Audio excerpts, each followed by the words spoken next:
Welcome to this second talk about the history of Rome, produced by the Classics Department at East London Science School.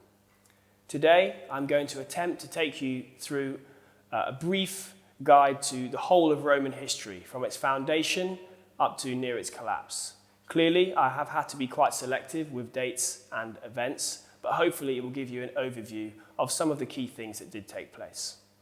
So we start with 753 BC. This is the legendary founding date of Rome.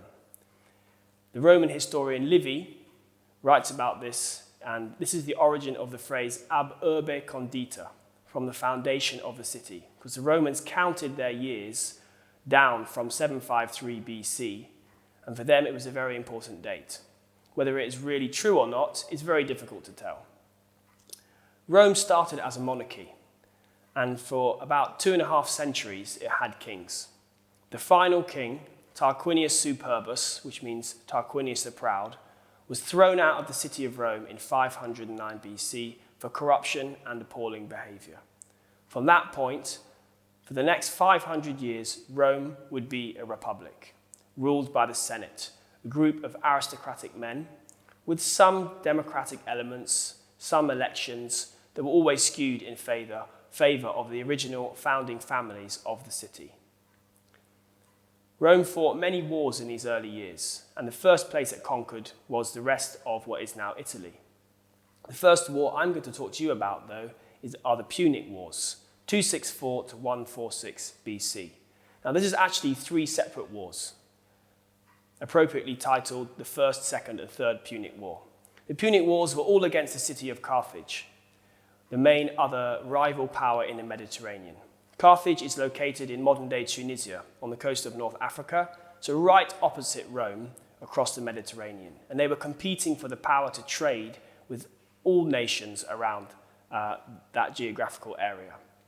Originally, Carthage had the upper hand because they had a better navy. But recent research has suggested that the Romans might have discovered a Carthaginian wreck, and from this copied their ships and perhaps improved them, and then that gave them the edge. This is what part of his same family, called the Julio-Claudians. We have Tiberius, Caligula, Claudius, who was the emperor that conquered Britain, and Nero, renowned for his crazy behavior and the burning of his own city, although all of these activities are only theory and not 100% proved that he was responsible. This brings us to 69 AD, the year of the 4 emperors. Otho, Galba, Vitellius, and Vespasian.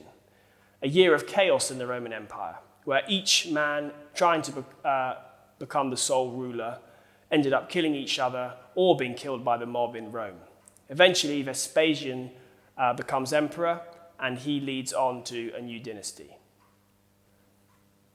Throughout the next 100 to 200 years, there are countless Roman emperors, and unfortunately, I don't have the time to go through every single one today. So our next date we're going to fast forward to is 285 BC, when the Emperor Diocletian divided the Roman Empire east and west, with the traditional capital of Rome now being the Western Roman Empire, and the new capital of Constantinople, what is now Istanbul, the Eastern Roman Empire.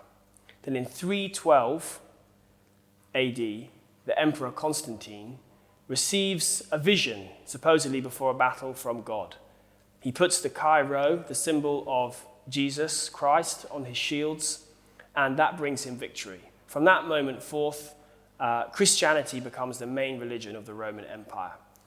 Constantine was very influential in the spread of early Christianity, including the Nicene Creed in 325 AD, a very important date for the creation of what we now know as the Bible, and choosing the various texts that would be put in that piece of literature. Our final date, AD 410, the fall of Rome. Rome really fell many times. There were countless attacks by Goths, the name used to describe almost any non-Roman tribe from all over the continent of Europe, who came to pillage Rome, take its treasure, and get revenge on the over 1,000 years of bloodshed caused by the Romans themselves. But in 410 AD, this really was the final death knell for the city of Rome. Arguably, the Roman Empire had now fallen.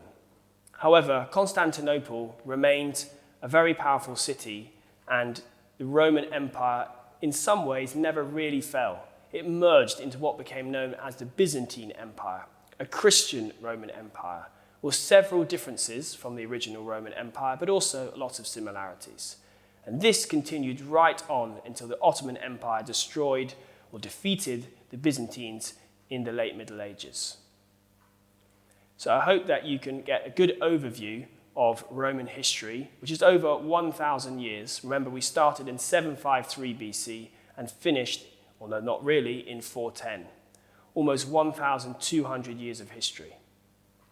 It's clear that the Romans have had a huge impact on the way that Europe and in other continents are shaped today.